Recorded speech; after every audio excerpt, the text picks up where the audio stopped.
Welcome to the Brendan Burns Show. I'm Brendan Burns, and I interview and share the stories of high performers, happiness engineers, and people who have created the life that they deserve on their terms. I sit down with speakers, pro athletes, and entrepreneurs from all over the world who have chosen to live a life of fulfillment and joy instead of status or money. In each episode, we share actionable strategies that you can implement in your life, plus inspiration along the way. So come join me for this episode of The Brendan Burns Show.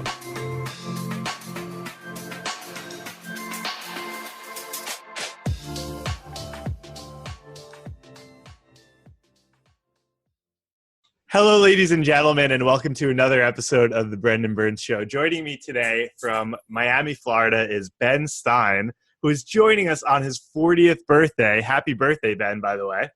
Thank you for the warm welcome and birthday wishes. Of course. So Ben is the founder, coach, and podcast host at Purpose Up, where he helps struggling professionals get unstuck and design their life and purpose. He's passionate about helping people get clear on what they're really meant to be doing and giving them the tools and accountability to unlock their passion and potential. He's also a dad blogger and illustrator at IHopeIDon'tKillIt.com, where he pokes fun at the insanity of being a new dad. We're definitely going to have to talk about that. In past lives, he was the VP of product management at a .com company, an award-winning advertising executive, animation producer, and a world traveler. Ben, welcome to the show. Brendan, thank you. It's great to be here. Yeah. So excited for this conversation. And let's just start from the top. Where did you grow up and what was the childhood like for you? Oh, all right. Let's go way back. So I grew up in the suburbs of DC, Bethesda, Maryland. Quite an idyllic place to grow up. My dad was a psychiatrist, grew up in a Jewish family, so you can imagine there's this inbred neuroses and analyzing of everything.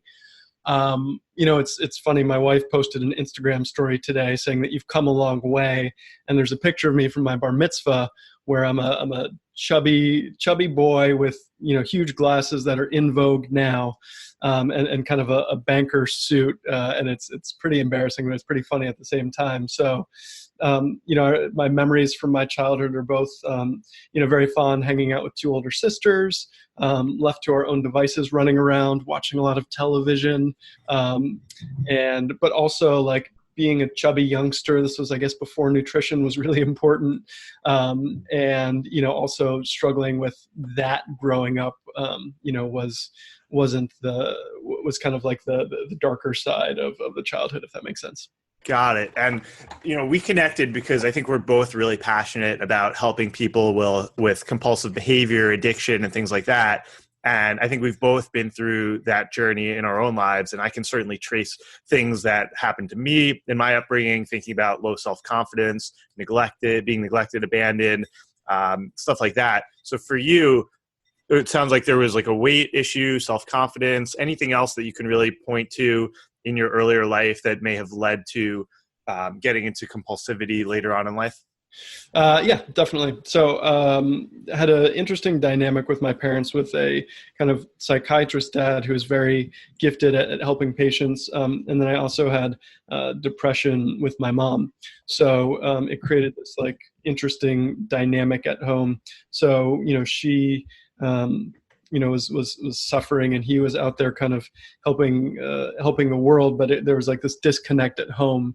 So I think, a lot of those challenges come from, and I don't want to paint a picture of my childhood that it was like terrible by any means, but if you look at needs not being met, I think mine weren't met. And I remember talking about this in therapy, like she was the star of the show because her kind of struggle was first and foremost in the family. And I kind of learned that either I was best operating, we'll talk about bad theories, but the theories for me to survive were kind of like, okay, I will either entertain and be funny, and so I was a little bit silly, or I will kind of fade in the background and let other needs be met and not be concerned about my own because they're not a priority right now. Wow. It's so fascinating how to get the love of our primary caregivers at a young age, we mold ourselves in order to really do whatever it takes to get that love. So in your situation, it sounds like either sacrificing your own needs to please someone else, or to try to be a people pleaser and cheer someone up to make them feel better because they're dealing with depression. And it's so amazing how you've diagnosed that and you've come out of it and you're on another side now. But do you feel like people today are subconsciously reliving these patterns that they've developed at an early age? And if so, how can they sort of either diagnose and then change the way they are to reclaim their true selves? 100% yes. And I think even if you've got a conscious awareness of it, that doesn't necessarily mean that it'll go away, because there's these like subconscious, subconscious grooves that we just kind of behave on, without even realizing it. So I think the first thing is understanding, okay, let me take a dive back into my past, and, what are those negative moments that stick out in my mind? And those are moments that stick out for a reason. There may be stuff that we've repressed or suppressed that we don't remember, but we want to kind of look at what's led from back then, and there's lessons in there. And this is often great to do with a trained professional, whether it's a coach, a therapist. I found my progression was therapy first, just to kind of excavate, and then coaching for me, I kind of call it alchemizing that lead into gold. And it was a much quicker transition for me to deal with some of that trauma. But the first thing that we have to understand is, as we're young kids, we develop coping strategies and a way of viewing the world to adapt to these painful situations. Those ways of being continue on into adulthood without us realizing it, unless we gain some self-awareness. So first it's self-awareness, and then it's a self-analysis of, how am I self-sabotaging? How could this be related to these episodes that have this negative charge? And, what are new kind of scripts? If we're talking about, computer coding metaphor, I've got this virus, I need to, debug the virus and then write the new code that will serve me better. Yeah. Wow. That's spot on. So you told us a little bit about your past, your childhood, your family dynamic. Take us forward. So school, high school, college. Yep. So I was always a smart guy who never lived up to his potential. So I always did well enough that kind of my parents weren't, on my back. And, I enjoyed school and reading, also enjoyed drawing a lot, and, we'll get back to that. And then, food was the first way I anesthetized myself. And television was another great distraction. And I think that's why when I originally got out of school, I went into television, just because I fell in love with the medium. I spent so much time with it. Wow. But middle school was tough, but I adapted. So it was all right. I remember one summer, it was this transformation from geeky kid with huge glasses and TJ Maxx clothes into going to Georgetown, DC, going to this cool place, Smash, getting some Doc Martens, getting my Faith No More t-shirt, getting some plaid, and starting to shave the sides of my head so I could grow out the rest of it and get the ponytail so I could fit in with the cool kids. And this was during the golden era of grunge, when Pearl Jam's 10 came out, right around when I was in 8th grade. So, I remember those times fondly. And then I kind of fell in with a crowd at school that definitely liked to experiment with alcohol and drugs. And, that provided a great escape for me from not dealing with my home environment. And I think around that time, my mom went on some heavier medication and kind of numbed her out more than, I thought was necessary. And that was really painful to deal with. So, numbing myself was kind of mirroring her behavior, right, and provided that escape. But yeah, so needless to say, most of my teenage and then into college was all right, let me smoke a lot of pot, let me drink a lot. And, there were some laughs along the way, but I mourned my brain cells. Yeah. Yeah. It's so amazing how self-aware you are of this now, because to say that, you're abusing food and TV is to put yourself in the category with probably the majority of Americans. And I think, at least in my recovery, when I realized that I was abusing travel and food and alcohol and just all these ways to escape. It was hard for me to admit it, because you have to sort of admit that you're kind of powerless to some of these things and that you really need help. But at the same time, I was a little frustrated because I felt like I was in the minority of people actually willing to admit it. And most people kind of just go on with their life, continuing to numb and escape and avoid. Now, obviously, I've come to a place where I'm so grateful that I've been able to go on this journey. But at what point did you develop the self-awareness of all of this? Did this come later in life for you? I mean, I realized the power of addiction with smoking cigarettes. So I picked that up like around when I was like 14, 15 too. And I would consistently during high school, like get bronchitis a few times a year. And I remember like asking my dad for antibiotics instead of going to the doctor, because that's what you do when you get bronchitis. Yeah. And I remember my dad like being like, a Coke and a smoke is not a good breakfast when I was in high school. Yeah. But so I realized kind of like the power of addiction. And then I realized, with marijuana kind of became psychologically addictive as well. It's like, oh, I kind of like need this to go to sleep. I need this to chill out. I need this to, reduce anxiety. And then, later on, I just kind of realized how much of my life was kind of built around, later in my 20s, it was in New York, and New York's a great place to party a lot. Working in advertising, business development for me was going out to these parties with free alcohol multiple times a week. And that was a lot of fun. And it was like community, and it met needs of, creating a tribe and whatnot. But it was also like, okay, I was going to open bars like 3 nights a week, and that wasn't even the weekend. So, I kind of realized in my late 20s, as I was approaching 30, that I had this kind of like empty, hollow sorrow, and I didn't know exactly. I knew I hadn't dealt with pain, and I knew I needed to get some help, and it just made me want to like cry. And I knew that like I needed to change something, and so that's when I started my journey for help. Got it. So yeah, I guess what I was trying to figure out is, because people who do this work tend to either have like a high bottom or a low bottom. And I'm curious if you had like one defining moment that was like your aha. Because in my story, people for years were telling me, Brendan, when your stepfather takes a plate and smashes it over his own head and blood is shooting out of his face, and then he calls the cops and says, my mom did it, and your mom goes to jail, and she's a drug addict and so is he, and Brendan, you should be in therapy. I was like, oh, no, everything's fine. And so I really suppressed, and I was in denial, obviously took on my compulsive behaviors, and then had I would say maybe medium bottom or a higher bottom, thankfully, where it was a breakup and potentially losing a job, but it wasn't like, life threatening or jail inducing. So, but I did have one sort of day, or one aha moment that was like, I need help, I need therapy, I need to get this figured out. Did you have that, or was it just kind of like over time living in New York, you're like, this isn't right, I should look into this? I mean, I had a couple moments, and I'll tell you a story in a second. One of those moments was when I was in my mid-20s, and I was working to win back my college girlfriend. We had been together for a number of years, and my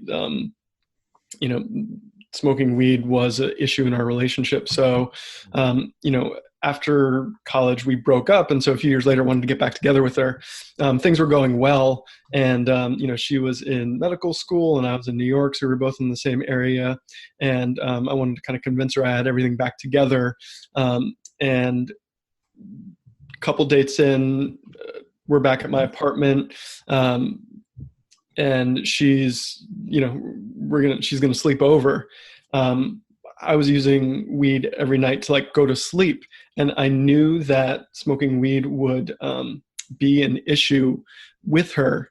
And I wanted to bring her back, but I still went forward, smoked before bed because I couldn't imagine going to bed without it. And then she's like, WTF, like, this is, you don't have this all together. This was an issue before. This will be an issue again. Like, this is a total red flag. And I broke down crying just because I was so ashamed of myself that I didn't have the self-control. And I was, sabotaging this relationship. And I like look back at it, it might've been more of like a plea for help than it was, me trying to get her back because she was trusted someone. I don't know, but that was definitely like, a bottom, but I kind of like kept continuing. But it was this kind of moment at work one day that wasn't special in any way, except for the fact that I just wanted to break down and cry. And I was like, okay, I need to call somebody for help because this doesn't happen to me. And that was a number of years later. Wow. Well, first of all, thank you for sharing that. That's really powerful. And it sounds like, yeah, you, have you ever seen, there's a documentary on Ricky Williams called Run, Ricky, Run. I definitely recommend it because it spoke to me a lot in the sense of addiction, and specifically for him, it was marijuana. And it really just like put shined a light on like kind of what happened to him in his life. And, he went through some abuse with his father specifically, and then what happened, because I think there's a big misunderstanding in the world about like what addiction is and kind of how to treat it, for example. And I want to get more into that, but I just want to thank you for sharing that. And so either based on that experience at work or that relationship ending, did you then say, okay, now I want to get help for this, or did that come later? And then when you said you wanted to get treatment for this, how did you go about doing that? So I, once I hit that kind of like low point at work, where it's kind of like everything came crashing down mentally and spiritually, I was like, okay, I'm going to get help. So, my model for help was, my dad. So I first started with a psychiatrist, and the psychiatrist, unfortunately, was one of those doctors that primarily just prescribes medicine. So I had, about 15 to 20 years of pent up things that I kind of wanted to share that, I wasn't open with about anybody in terms of my childhood, in terms of insecurities and all these things. I was ready to bare my soul. And I start doing that, and about like 15 minutes in, he's like, okay, so what do you want? And that was like, what medicine do you want? Yes. Jeez. So like that kind of like initially shattered me, and I was like, so I tried antidepressants, but I was like, I think I also want to talk with somebody. So he referred me to a therapist. So I tried antidepressants for a few months, but those just kind of numbed me more, and I didn't really need any more numbing at that point. I just remember sitting in, I don't know if you've ever been to the Charlotte airport, but they've got these like rockers there. And I was just like sitting there in one of those rockers in the airport waiting for a flight, just being like, this does not feel right. So I went to therapy, and therapy for a few months was great. It helped me kind of unearth a lot of stuff and have some realizations about how my childhood affected me. But then kind of after a few months, I found myself going into appointments being like, okay, what's wrong with me this week? And to have something to talk about, and that didn't feel right to me. And so, during those sessions, I remember like talking about alcohol with the therapist and weed as well. And, he was like, oh, you can try AA. And then, you can also try this like pill that will make alcohol less, it kind of like numbs you. Talking about like a naltrexone or an opioid blocker. Yeah, naltrexone's the one. He's like, you could try that, but both of those I wasn't into because, for better or worse, I was like, I'm not like that type of, alcoholic. So that could either have been my denial, or that could have just been the way I wanted to go about doing things. But I didn't take his advice because I was like, no, that means I've got, a problem that's in a different category. So, so it sounds like a little bit of denial about the severity of what was going on for you. Yes, probably. Yeah. And I didn't want to, I've been there, man. So I don't have a problem. I can stop anytime I want, just not today. So then, I, found coaching. An ex-girlfriend of mine gave me a free coaching session, and I was intrigued. And then, I was in therapy at the time, so I was like, I don't want to do both of these at the same time. But then this like weekend intensive came up, and it seemed like a good bang for the buck. So that weekend intensive changed my life. That was with a company called the Handel Group in New York. Oh yeah, I know them. Yep. Yeah, they come up a lot in conversation. I haven't met them yet, but I hear a lot about them. Yep. Yeah, I've nothing but good things to say about them. And that's great. So essentially, after the end of this intensive weekend, I was looking at my dreams. I was looking at where I was struggling in my life, and my coach Kate, who has become like a second mom to me, was like challenged me at the end of this weekend to you need to stop substances for 3 months to help get your head straight, because so much of your kind of bad baggage is related to these like substance abuse episodes, right? And so you need to kind of get a hold of this to be able to design your life with intention and success. I remember that moment. I was so scared. I was put on the spot in front of other people, but there was this like excitement. I was like, oh my God, I'm getting challenged. Like I need this, but I'm terrified. And then after that kind of like initial mix of all these feelings, and it was like all those ego voices coming in being like, you can't go out and have fun without alcohol. Like, how are you going to have a social life? How are you going to, like, this is probably not possible. But I took the challenge on for 3 months, was successful with it.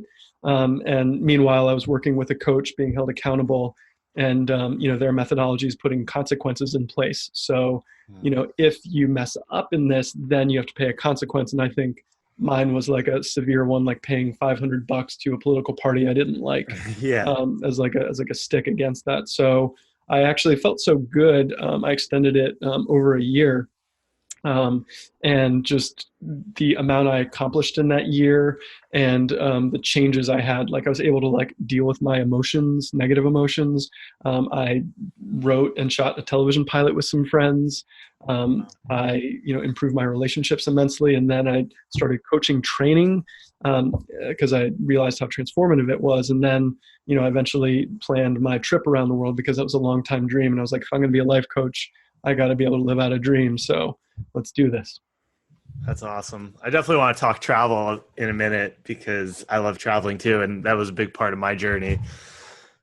But first, tell me more about this intensive coaching weekend. Like, what made it so meaningful? What exercises did you guys do? Maybe for the listeners who are like, oh, there's certain things either that I could do on my own, or maybe what about this program do you think was special that listeners could take away and say, oh, I'm going to go look for a similar type of program?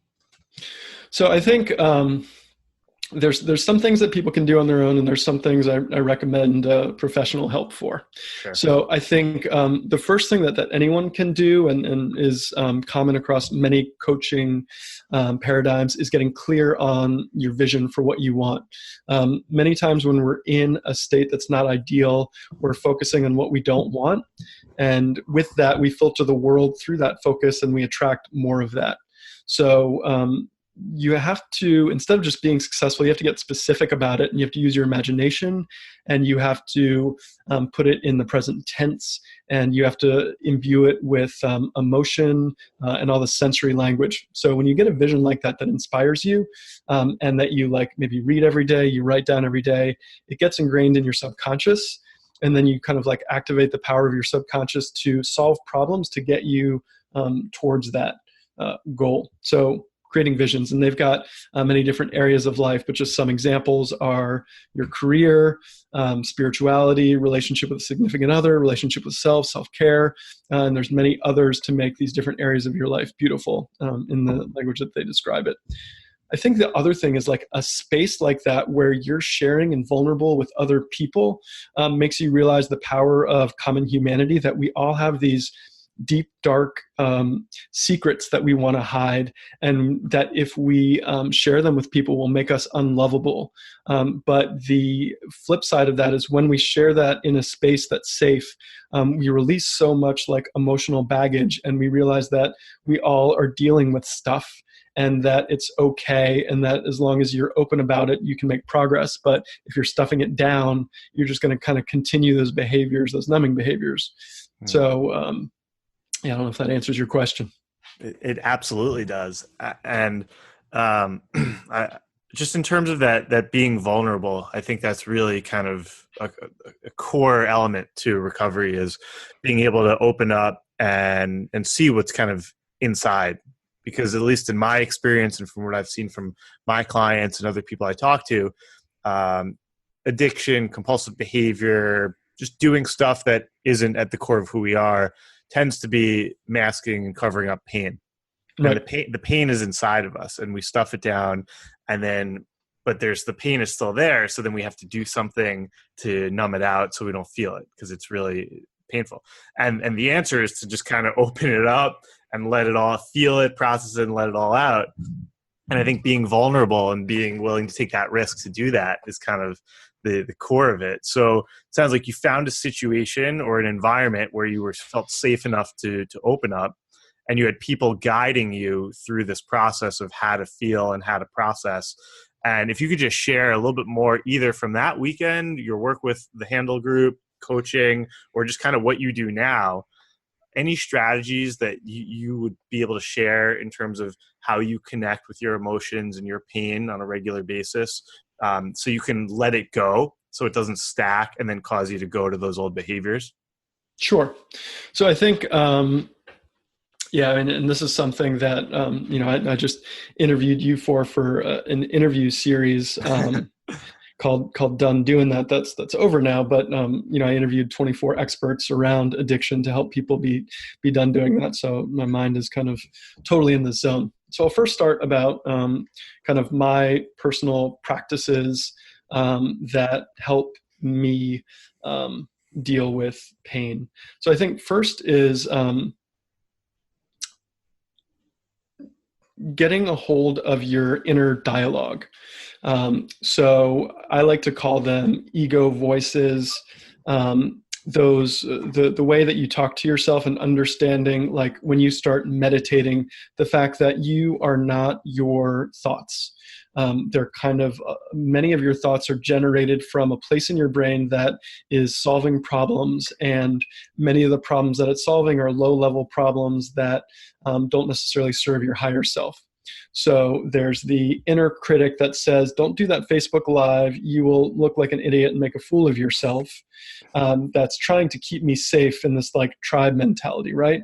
But if my mission is to show up in the world and be available for people who are in transition, then my mission and the self-talk that I choose to instill in myself is the antidote to that. So first, it's like, what am I telling myself? What's going to serve me better? And attaching that to an important why, right? And those whys accompany your vision. So get clear on where you're going. So self-care. Meditation practice has been crucial for me. I tend to get anxious, so I need to get my body in a state where I reduce anxiety. So meditation, yoga, exercise, both jogging and weightlifting, all kind of get me in a balanced state where I can be present, and it reduces the swirl of activity in the brain. Journaling is another one that is really powerful, especially a daily journaling practice. And my recommendation is start in the morning with 3 things that you're grateful for, and then and then end the evening. And I just got this from Jesse Elder. End in the evening with 3 things that you are proud of for the day, so you can have like fulfillment when you go to bed, because our brain doesn't often get fulfillment. So, and along with that goes eating right, not too much caffeine, which is something I'm still getting a handle on. Gotta get that herbal tea, man. Yep. Well, Rome wasn't built in a day. I'm just kidding. No, it's cool. But because you do get that energy dip afterwards, which is not optimal. Yeah.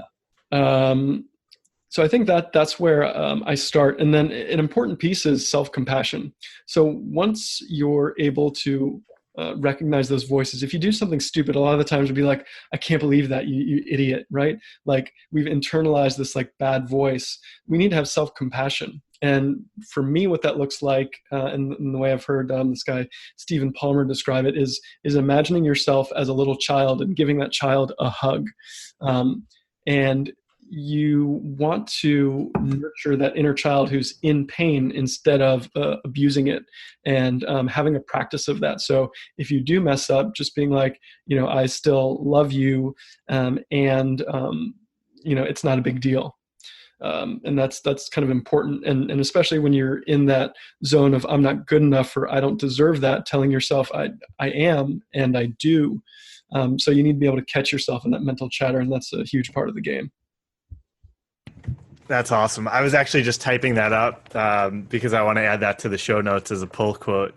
Imagine yourself as a younger child and giving that child a hug. Yeah, I mean it's so huge, and you can imagine the power in that, especially like that vulnerable young child who, if you think about those like traumatic episodes. I just did this cool drumming and dreaming event where this kind of guy who studied with all these like Indian yogic masters as well as tabla people and other shamanic people, he takes you on this kind of like guided meditation that is about lucid dreaming, and he uses a drum as kind of like a way to get you in there. And in the space, it is like one of those beautiful spaces where people can share, but then you go into this like meditation guided by the drum. You kind of go into these traumatic moments, but then you're also guided to say what you need to say to the people involved to help heal it. So, if it is kids who picked on you, understanding that they were going through tough times and having compassion for them. And, I remember one episode where it was like 7th grade. I described my look earlier, and I went up to a table with my lunch tray, and this one kid comes up, this one kid's like, do we have to spell it out for you? He's like, Leave. And, I was just like in a new school, and I was just like shattered inside, just trying to keep it together. Wow. And I just kind of quietly like walked off and went to the, other table that was a little, quote, dorkier. But that kind of like shattered me inside. But going back and revisiting that, acknowledging my bravery for, that's what comes to mind for me is bravery and being courageous. Right. And also, having compassion for this guy who, is obviously going through a lot of stuff where he needed to feel better about himself with stuff like that. So if you take the sting out of that charge, it helps you not relive history, and it helps you kind of guide a new course that's not marked by these traumas. Yeah. It kind of reminds me of the quote, the way people treat us is a reflection of them, not us. Right. And exactly. Then you learn how to not take it as personally. Right. And, we were talking about those inner voices. Like one of the things I found out, in that weekend was I've got like a big judger, in Handel words, it's called a trait. So I was very judgmental of people. And that often comes from a place of insecurity where you make a judgment, you make yourself feel better about yourself because you've made that judgment. It's kind of like a quick little dopamine high, but it's not, it doesn't last and it doesn't help you. But what's worked for me is through the lens of compassion, if we take the assumption that we are all one, and that these people are just a reflection of part of us, we can have a lot more compassion for this part of us that, may be in more pain, may not have all of the abundance that we have right now, or may not be in the place of personal development that we're at now. So holding that compassion for them is a lot more powerful than judging them. Yeah. Yeah, that's an amazing way to think about compassion for ourselves and for other people. It's great. So you said something earlier, which I wanted to come back to, which is you said Rome wasn't built in a day. And I think that's an amazing outlook because we live in a country where if you look on billboards, you see like the perfect family and super successful, making a lot of money and have it all figured out. And then you take the hood off, you put the hood up, especially if you're going to be self-aware and want to do work on yourself. and you see that there's stuff that needs to be cleaned up. And it's like, it's really a journey, and it can take years, and there's no rush, and it's all about becoming an authentic version of your best self. And that requires a lot of patience and compassion and understanding. But I've done this before, and I'm sure other people listening have too, where you're like, I just want, I want, like, it's a lack of patience, I guess. And part of it is having to be easy on yourself through that process, and not beating yourself up for not being necessarily where you want to be, and realizing it's about the journey and not just getting to another side. So how have you gone through this process, or still going through this process of constant growth and connection with yourself, in a loving way, rather than I'm still here and I want to be there kind of attitude? So I think, if you've got a vision of where you want to go, and, and I'm just going to do like a little aside here. Yeah. I was stuck in, I don't know, for so long. And that's kind of like another distraction from your greatness or your purpose. Right. So just putting a stake in the ground and describing it, it doesn't have to be permanent. You can always change it, but making a stake in the ground with your vision is important. And then also being present. So it reminds me of a quote from Gandhi, that happiness is when your thoughts, your actions, and what you say are all in alignment. So if I'm in an alignment with all of those, then I'm working towards what I want to be doing. If you're in a job, but you want to be a coach and you're not taking any action towards that, then you're going to have negative self-talk, and you're going to be not in alignment. But you can feel good if you're in alignment, if you're taking actions. And it doesn't need to be drastic actions, but they need to be in alignment. So, So take, for example, I started Purpose Up Podcast. I was in my corporate job. I was coaching as a side hustle, but I was like, I need to live out my purpose more fully. I don't know what my purpose is. I know I love podcasts. I know I love listening to people. Let me see if I like this. And Tim Ferriss was like a huge person who kind of inspired me there. He's the best. So he is. And Scott Adams, one of his guests, talks about systems thinking in one of the podcasts, where, try something that will make you better, even if you fail at it. So for me, podcasting was that thing where it's like, okay, I'll get better at talking with people, I'll get better at interviewing, and I'll gain these technical skills so if it's successful or not, even if I fail, even if I don't want to continue it, it'll make me better off for doing it. So that's if you're looking about those next steps to take to put you in alignment, even if you don't know exactly what it is, take some steps, because that will gain you further in alignment. So that's where, I started the podcast, and that got me just like more involved in this purpose question and discussion. And I realized kind of, purpose isn't something that you find, and I'll credit, Zach Mercurio for this, one of my guests.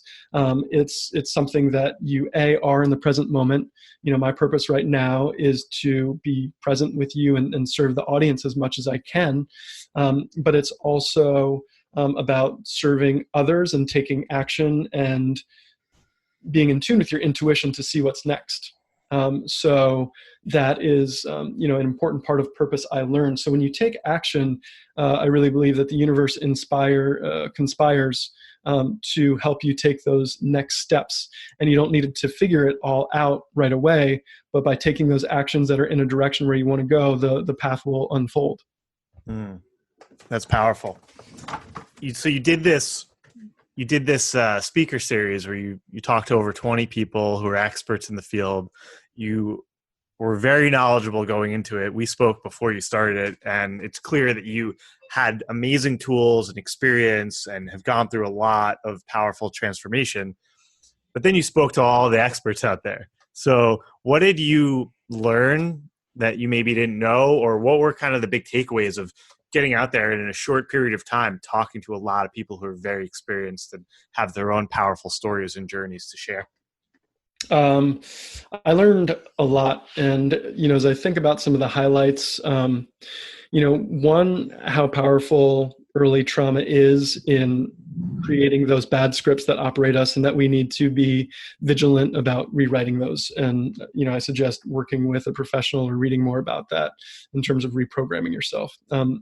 Two, to that end, Dr. Srini Pillay, who's a super smart guy. He's a Harvard psychiatrist, and he's written a couple books, and I highly recommend you devour his content. He talks about like the brain neuroscience, and I love geeking out on that. So when we take our amygdala, that's like the basic part of our brain that reacts to fear.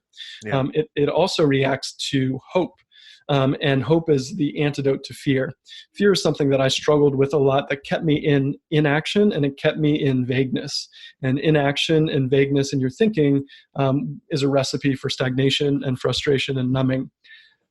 Anywho, hope and faith that you can get your desired outcome needs to have a more powerful electric charge to override the fear. So you need to practice hope and faith and choose thoughts that serve you as a way to overcome your fear. And, I like to say that, fear is like working through fear is like a muscle that you build. So you need to kind of like get your reps in feeling fear and quickly acting through it, so you can get used to that. So you're used to stretching yourself. But if you sit in that, like, I don't know space, like let's say you're deciding to, you think you want to do a coach. If you're like, now's not a good time, or I don't know, it's too much money. That kind of, those ego voices stop you. But if the fear is often a signal of where you need to move towards. So if you move towards that fear, you're going to lend yourself to better places. Going back to the question at hand, what else did I learn about addiction? Try different things, right? You need to constantly keep trying. A lot of us are worried about failure. But you need to try different things. So if it's alcohol, try AA, try naltrexone, keep trying different things. So, you'll get that much closer to hitting that home run with those swings at bat.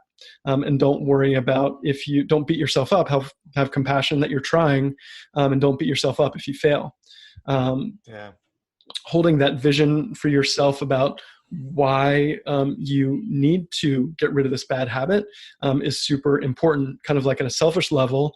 For me with cigarettes, it was like, I want to free my brain from this constant, when am I going to get my next cigarette? Like that taking over my brain was selfish. But also it was like, I need to attract a woman so I can have a family, which is something that I want, and that's part of my purpose in life. But if I'm a cigarette smoker, I'm not going to get the high quality woman that I want. So attaching yourselves to those why is important. Let me think of any other lesson that comes up.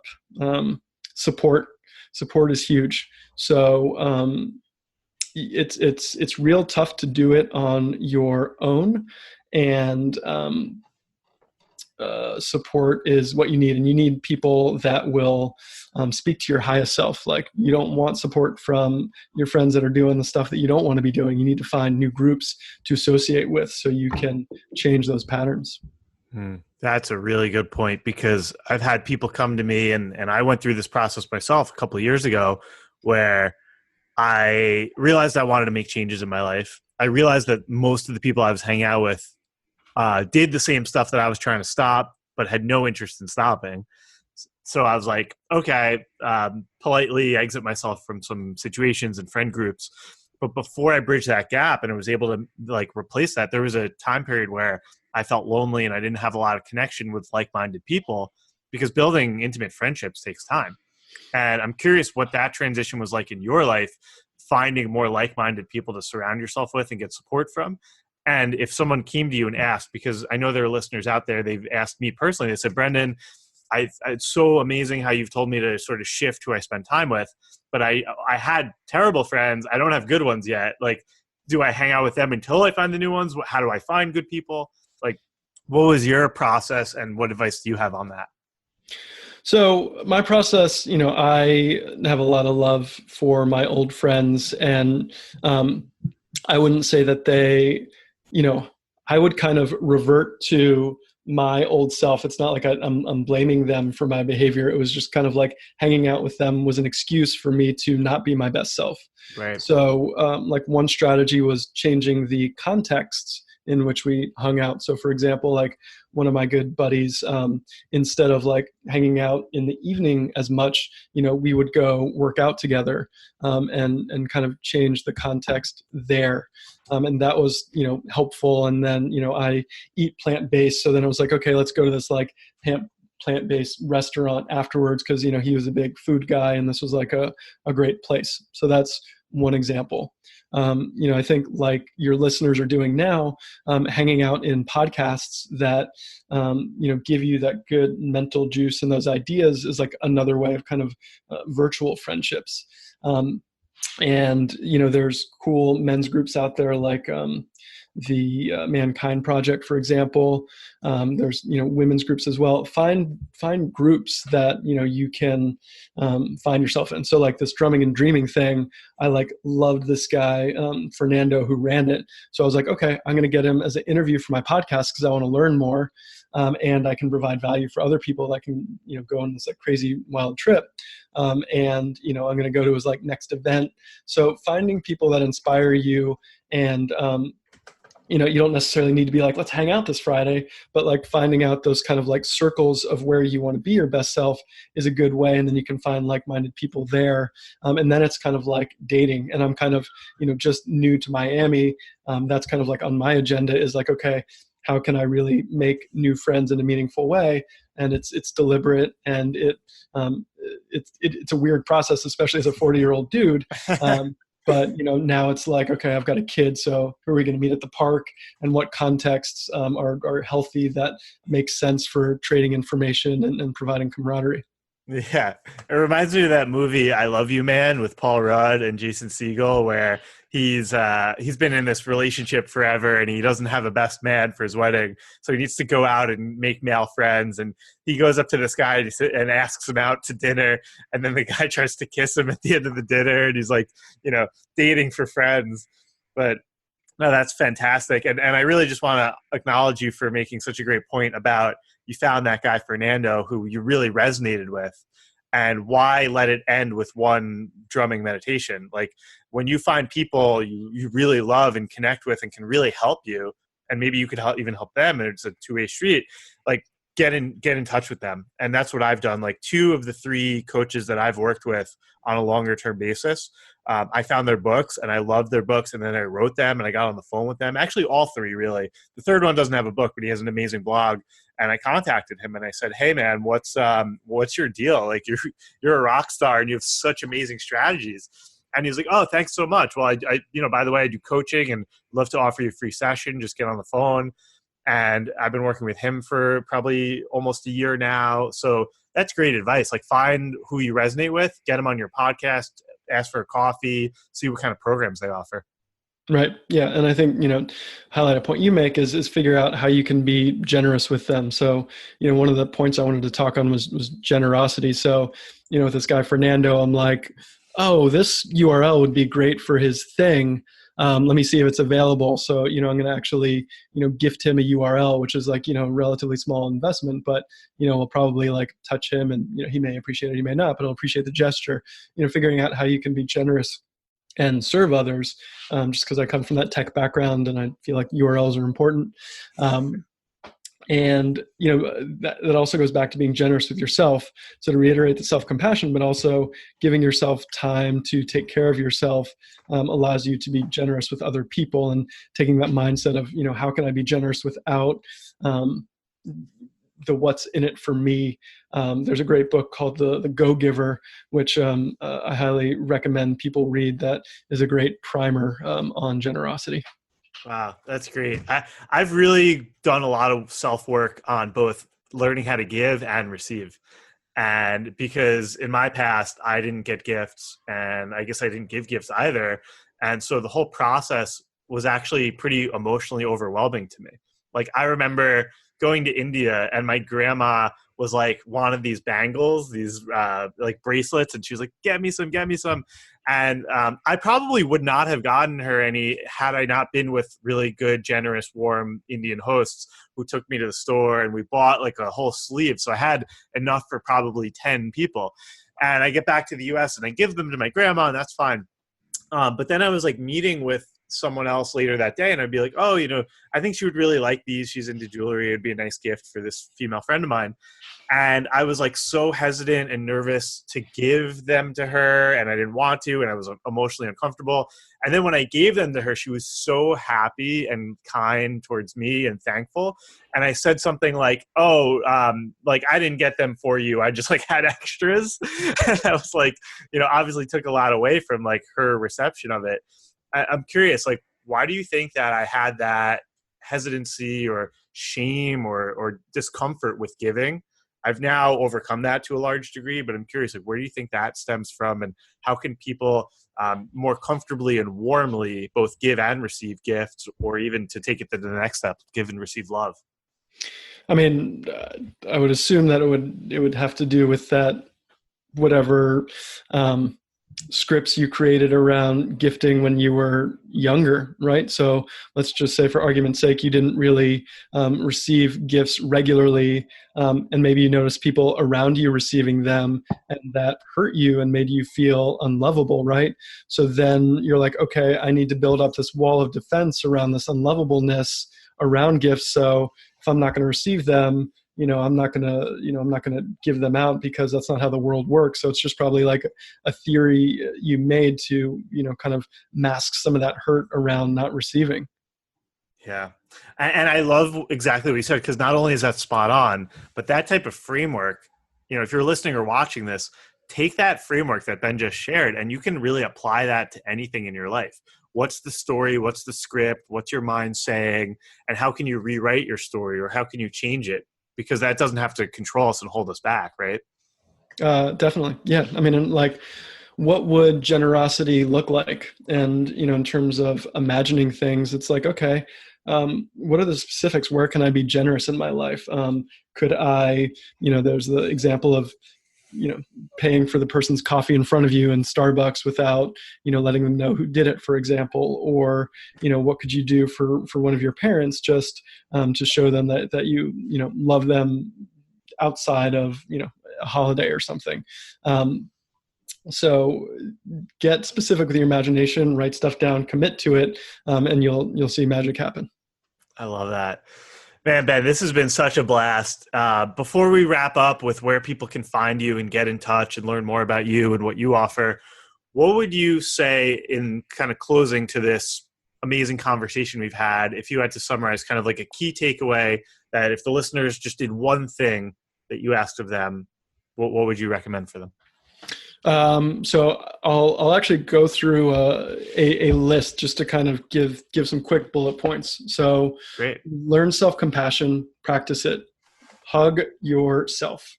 Happiness, based on what Gandhi has said, is when what you say, what you think, and what you do are all aligned. So that is a perfect recipe. Practice meditation, and learn how to get present and get detached from your thoughts. Hold a clear vision, and you grow what you attend to. So if you attend to fear, you're going to grow fear. If you attend to the vision of what you want, you will grow that. Fear is a signal to move towards, like a moth to a light. So flex that fear muscle, get quicker at feeling fear and then taking action on it. Tap into your intuition instead of your ego voices, and that's getting heart-centered. And you don't just find your purpose like it was under a rock. You need to take action. And then you need to follow the clues along the way. But once you take action, the universe will conspire.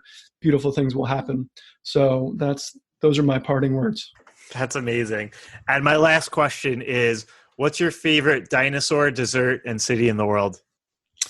Dinosaur, I'm going to have to go, I don't really have a dinosaur, so I can pick one. And I feel like a T-Rex is too basic, right? It's a tough question because most people don't have a good go-to dinosaur off the top of their head. Someone asked me this question recently. So I started with T-Rex, then I went to pterodactyl because I thought it was really cool that they could fly. Right. Yeah, go ahead.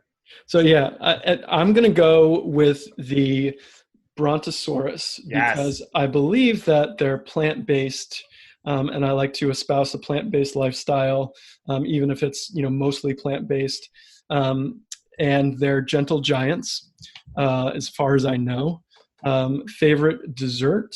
I'm going to go with chocolate lava cake. Yeah. That is my favorite, or the brownie bottom pie. What was the third question? Favorite city in the world? Favorite city in the world? Oof. Because so we didn't even hit that, but you said you did like a big round the world trip.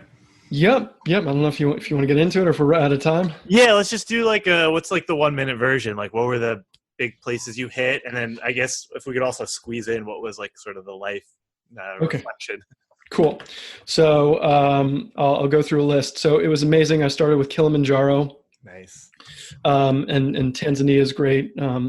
So then I went to Ethiopia, and the Simeon Mountains were like the biggest surprise, and hanging out with the gilded heart baboons that are used to people in the wild is absolutely incredible. So I highly recommend Ethiopia as a less traveled place.